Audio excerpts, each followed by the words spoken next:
Hola chicos, ¿qué tal? ¿Cómo estáis? Bueno, seguimos trabajando con las pruebas de EBAU. En este caso, recordad, estamos Aragón, prueba extraordinaria de 2023. En este caso, en concreto, matemáticas 2, matemáticas científicas, con el ejercicio número 9. Entramos ya en la parte de probabilidad y estadística.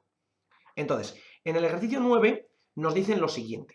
Nos dicen, de todos los turistas que vinieron a Aragón el mes pasado, perdón, que vinieron a España el mes pasado, el 35% pasaron por Aragón.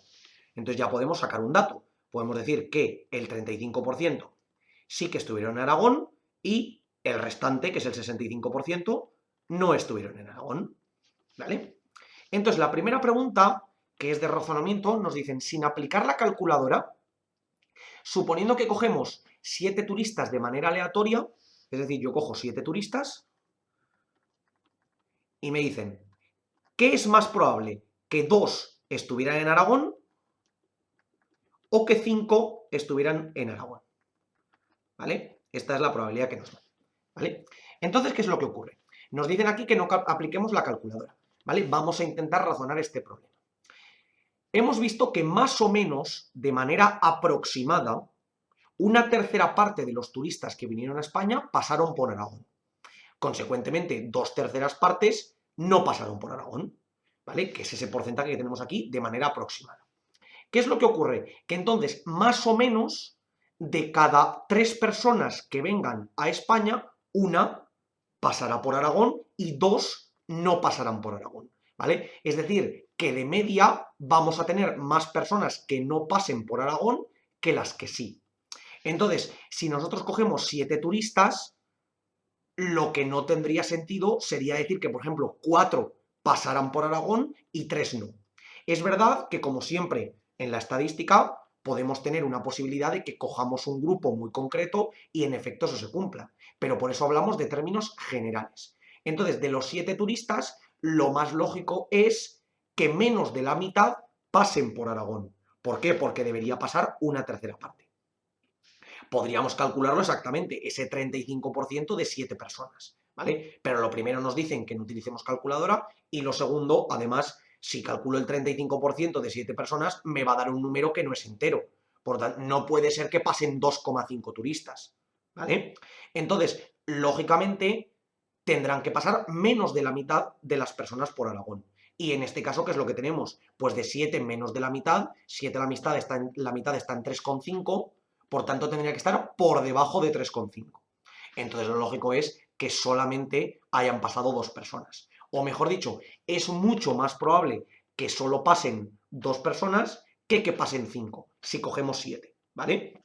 Repito, ¿podríamos tener algún caso en concreto donde de los 7 pasaran 5? Sí, y podríamos tener que pasar los 7, ¿vale? Pero probabilísticamente, es decir, en términos estadísticos, la probabilidad de que pasen 5 frente a de los 7 que hay, teniendo un 35% de probabilidades para cada uno, es relativamente reducida, ¿vale? A esto es a lo que se refiere el problema cuando decimos de argumentar sin utilizar la calculadora, ¿vale? Vamos a entrar ahora en el segundo apartado, que el segundo apartado sí que me dicen que lo calcule, ¿de acuerdo? Y ahora me dicen, calcula la probabilidad de que al menos, o que por lo menos uno de los turistas haya pasado por Aragón, ¿vale?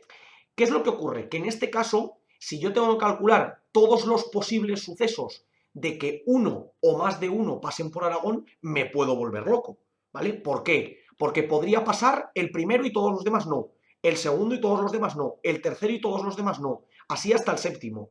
Pero es que luego podría pasar el primero y el segundo y todos los demás no, el segundo y el tercero y todos los demás no, el primero y el tercero y todos los demás no. Entonces, esto me va a quedar gigantesco, ¿vale? Tened en cuenta que veíamos ese diagrama de árbol donde tenía primero sí o no, dentro de sí o no, segundo sí o no, me saldría un árbol de 7 ramas distintas, de 7 grados. Por tanto, me queda una cantidad de combinaciones impresionante, ¿vale? Entonces, ¿qué es más sencillo? Para calcular la probabilidad de que al menos uno pase por Aragón, es mucho más sencillo hacerlo como uno menos el suceso contrario a que al menos uno pase por Aragón es que ninguno pase por Aragón, ¿vale? Y recordad que la probabilidad de los sucesos contrarios siempre tiene que sumar 1. Es decir, si yo tengo A y A contrario, la probabilidad de A más la probabilidad de A contrario tiene que ser igual a 1.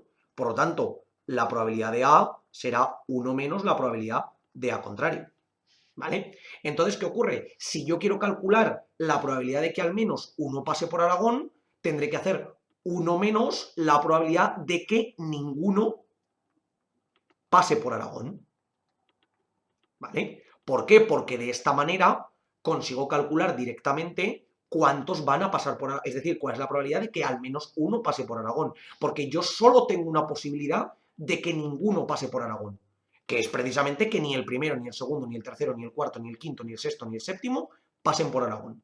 No hay más posibilidades. En el momento en el que alguno de ellos pase por Aragón, automáticamente ese está fuera del reparto, ¿vale? ¿Y qué es lo que ocurre? ¿Cuál es la probabilidad de que el primero no pase? El primero no pasa. Pues será, si tenemos aquí el 35 frente al 65, será ese 0,65. Después, que el primero y el segundo no pasan. Pues será 0,65 para el primero por 0,65 para el segundo. El primero, el segundo y el tercero no pasan. Pues lo mismo, 0,65 para el primero, 0,65 para el segundo y 0,65 para el tercero. ¿Qué ocurre? Que así llego a la conclusión de que si voy del 1 hasta el séptimo, que no pasen, tendré que ser a 0,65 multiplicado por sí mismo 7 veces, es decir, elevado a la séptima, ¿vale? Recordad que cuando son sucesos independientes, porque me refiero que el primero pase y el segundo no pase, no hay ninguna relación entre ellos. Es decir, la intersección de esos dos sucesos es nula, porque no tengo ninguna relación entre ellos. Que un turista venga a Aragón no tiene por qué tener ninguna relación con que otro turista pueda o no pueda venir. O por lo menos el ejercicio no nos dice lo contrario, ¿vale? Entonces, con esto que estoy haciendo, estoy calculando la probabilidad de que cada uno de ellos venga. Es decir, que el primero no venga y que el segundo no venga y que el tercero no venga y así consecutivamente. Entonces, para calcular esto, simplemente tendré que hacer el producto de las probabilidades, que es este número que tengo aquí. ¿Y qué ocurre? Que si yo hago 0,65 elevado a la séptima, esto me da de manera aproximada, porque me da un número concretamente que no es exacto, 0,049.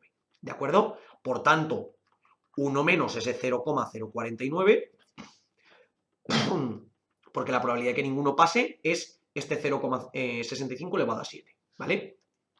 Por tanto, 1 menos esto será aproximadamente 0,9509, ¿vale? O podríamos poner 0,951, ¿vale? Para que nos quede aproximado.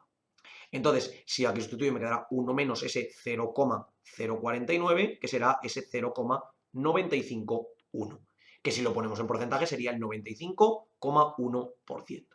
Es decir, la probabilidad de que cuando vengan al menos uno pase por Aragón es del 95,1%, ¿vale? Teniendo en cuenta que son 7 turistas. Cuantos más turistas viniesen, en un principio más alta debería ser esta probabilidad, ¿vale? Porque aunque este porcentaje no es demasiado grande, no es un porcentaje ridículo, ¿vale? Si aquí tuviéramos un porcentaje muy pequeño, necesitaríamos muchísimas personas para que esta probabilidad no fuera muy pequeña, ¿vale? Pero como ese porcentaje no es tan pequeño, simplemente con unas pocas personas es muy probable que al menos una de ellas pase por Aragón. Aquí, chicos, hemos visto un caso en el primer apartado donde podemos sacarlo razonando directamente, pero es que en el segundo es muchísimo más rápido que lo hagamos de esta manera. Bueno, de hecho, si lo hacéis de la otra manera, estoy bastante seguro de que solamente dedicándoos a este ejercicio perderíais todo el tiempo del examen y no lo podréis comprobar, ¿vale? Porque tendréis tal cantidad de posibilidades para calcular que os quedaría enorme el problema, ¿vale? Entonces, por favor, vamos a razonar, vamos a ver que haciendo ese 1 menos la probabilidad de ninguno sale muchísimo más rápido y de esta manera lo obtengo en un momento, ¿de acuerdo? Como os digo siempre, por favor, cualquier duda, cuestión o pregunta que tengáis, dejádmelo en los comentarios y nosotros la intentaremos resolver. Por lo demás, muchísimas gracias por ver el vídeo, espero que os haya servido y que vaya bien.